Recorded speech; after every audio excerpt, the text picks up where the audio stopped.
Well, hello there. My name is Walker Stipe, and today we are reading a bit of a book. It's a very good book. It has been a while, like a long ace while since I've actually read the entire thing.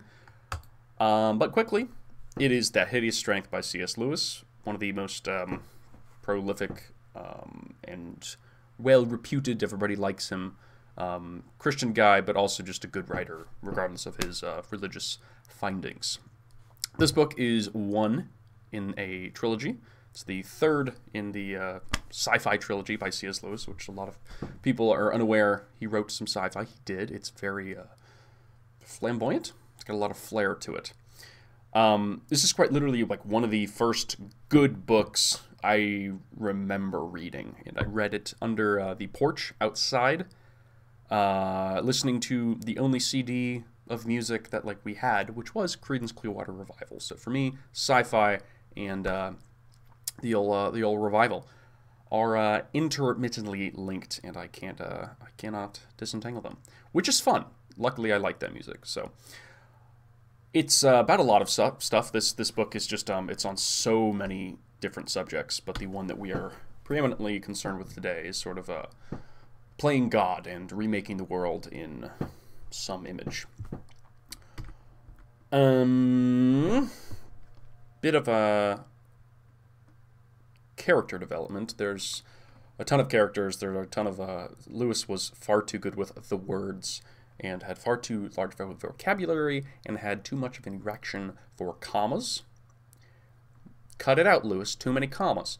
But the only character we really care about today is Philostrato, who is an obese Italian eunuch, no balls, physiologist who has, they describe particularly what he does in the book, but it won't make any sense in context. We don't need all the context. So basically what his role is that he's doing crazy biology defining science experiments accidentally with demonic assistance. Kind of super intelligence, artificial intelligence, Lazarus-style resurrection, this, that, and the other.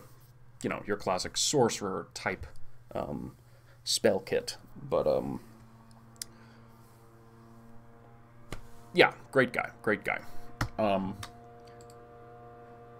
The story ostensibly revolves around the Scientific Institute. I like scientific institutes. The NICE, which stands for something, and I don't remember, and I don't really care.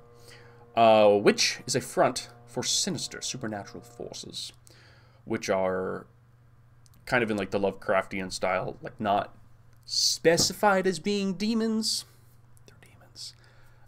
They're kind of discussed as aliens or other dimensional powers, but C.S. Lewis, fight versus good and evil, they're demons. The scene that we are in is a dinner. They're having dinner at this big scientific institute, and it's a chat where Philostrato is getting into some of his wily ideas on what he wants to do with this scientific institute as they gain power in the world, and how he wants to remake it. I believe that is all we need to know. This coffee is delicious. At that moment, the form of Wither slowly sauntering in their direction became apparent to both, and the conversation ended. At dinner, he sat next to Philostrato. There were no other members of the inner circle within earshot. The Italian was in good spirits and talkative. He had just given orders for the cutting down of some fine beech trees in the grounds. "Why have you done that, Professor?" said a Mr. Winter who sat opposite. "I shouldn't have thought they did much harm at that distance from the house. I'm rather fond of trees myself." "Oh, yes, replied Philostrato. "The pretty trees, the garden trees, but not the savages. I put the rose in my garden, but not the briar. The forest tree is a weed. But I tell you, I have seen the civilized tree in Persia. It was a French attaché who had it because he was in a place where trees do not grow. It was made of metal, a poor, crude thing. But how if it were perfected? Light made of aluminum, so natural it would even deceive." "It would hardly be the same as a real tree," said Winter. "But consider the advantages. You get tired of him in one place, 2 workmen carry him somewhere else, wherever you please. It never dies. No leaves to fall, no twigs, no birds building nests, no muck and mess. I suppose 1 or 2 as curiosities might be rather amusing. Why 1 or 2? At present, I allow we must have forests for the atmosphere. Presently we find a chemical substitute, and then Why any natural trees? I foresee nothing but the art tree all over the earth. In fact, we clean the planet. Do you mean, put in a man called Gould, that we are to have no vegetation at all? Exactly. You shave your face. Even in the English fashion, you shave him every day. One day we shave the planet. I wonder what the birds will make of it. I would not have any birds either on the art tree. I would have the art birds all singing when you press a switch inside the house. When you are tired of the singing, you switch them off. Consider again the improvement. No feathers dropped about, no nests, no eggs, no dirt. It sounds, said Mark, like abolishing pretty well all organic life. And why not? It is simply hygiene. Listen, my friends, if you pick up some rotten thing and find this organic life crawling over it, do not say, "Oh, this horrid thing, it is alive," and then drop it. Go on, said Winter. And you, especially you English, are you not hostile to any organic life except your own on your own body? Rather than permit it, you have invented the daily bath. That's true. And what you call dirty dirt, is it not precisely the organic? Minerals are clean dirt, but the real filth is what comes from organisms, sweat, spittles, excretions. Is not your whole idea of purity one huge example? The impure and the organic are interchangeable conceptions. What are you driving at, Professor? Said Gould. After all, we are organisms ourselves. I grant it. That is the point. In us, organic life has produced mind. It has done its work. After that, we want no more of it. We do not want the world any longer furred over with organic life, like what you call the blue mold, all sprouting and budding and breeding and decaying. We must get rid of it. By little and little, of course. Slowly we learn how. Learn to make our brains live with less and less body. Learn to build our bodies directly with chemicals. No longer have to stuff them full of dead brutes and weeds. Learn how to reproduce ourselves without copulation. I don't think that would be much fun, said Winter. My friend, you have already separated the fun, as you call it, from fertility. The fun itself begins to pass away. Bah! I know that is not what you think, but look at you English women. 6 out of 10 of you are frigid, are they not? You see, nature herself begins to throw away the anachronism. When she has thrown it away, then real civilization becomes possible. You would understand if you were peasants. Who would try to work with stallions and bulls? No, we want geldings and oxen. There will never be peace and order and discipline so long as there is sex. When man has thrown it away, then he will become fully governable. I believe in frameworks, right? So, like, one of them is the evolution. Like, we're evolved creatures, right? Yes. And one of the things about evolution is it's hyper competitive. And it's not competitive out of a sense of evil. It's competitive in a sense of there's endless variation, and variations that work better win. And then over time, there's so many levels of that competition. You know, like multicellular life partly exists because of, you know, the competition between, you know, different kinds of life forms.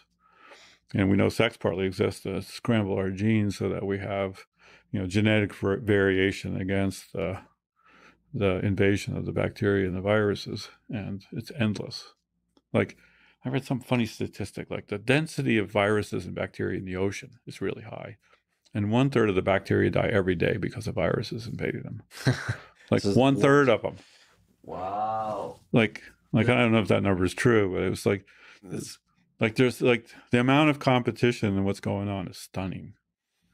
And there's a theory as we age, we slowly accumulate bacteria and viruses, and as our immune system kind of goes down, you know, that's what slowly kills us. And It just feels so peaceful from a human perspective when we sit back and are able to have a relaxed conversation.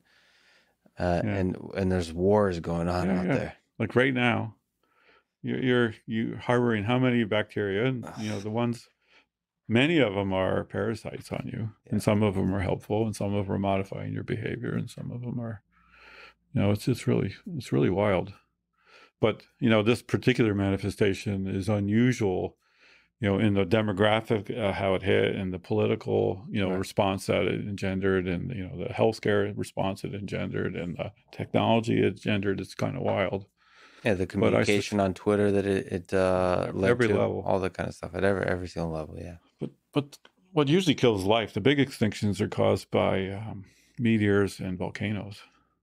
That's the one you're worried about, as opposed to human-created bombs that we And launch at each solar other. flares are another good one. Occasionally solar flares hit the planet. So it's nature. Well, it's all pretty wild. Well, thank you, Jim. So, interesting. We've read a bit of a book by a good Christian fellow, and we've listened to an incredibly brilliant computational expert about biology. Tim Dillon is a comedian and one of the few stark raving sane people in the world at large. A thing he commonly says is noun is over. Something is over. In this case, I would like to make the phrase publicly that biology is over. Obviously, it's not. We're still here and will continue to be for the foreseeable future. However, I do not think it is a good investment. It's not a good direction. Biology is too difficult. It's too much. It's too complicated, and we're too stupid. An example I have on the screen is 10 million new tiny lives a day in a single teaspoon of seawater. 10 million new lives. Well, they're tiny. They're just tiny little lives. Sure, but computationally, coronavirus or any virus starts as a single iteration of that, right? So you sort of run this computation a bunch of times, genetic algorithms, a bunch of noise and all that, and eventually you get the new, naturally selected, most powerful Ubermensch in the computational space of biology. So 10 million, tries every day in a single teaspoon of water. How many teaspoons are in the ocean? Fucking lot. So let's compare that to who and what we are, which is unable to kick the racism thing. It's absurd. It makes no sense. Obviously, it's completely bogus. And yet, it's still here. Does America have a problem? Yeah. Does China have an issue with racism? Yes. Yes.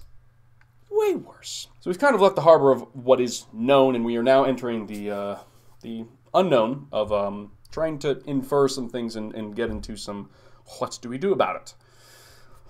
So gene editing is a thing, which makes me uncomfortable because I don't understand it. Disclaimer. However, I think it's rather important. For instance, there's kind of more quote-unquote normal gene editing, which can do a lot of good, and for the most part is rather safe. Is this too strong a take? I don't know. Not my field.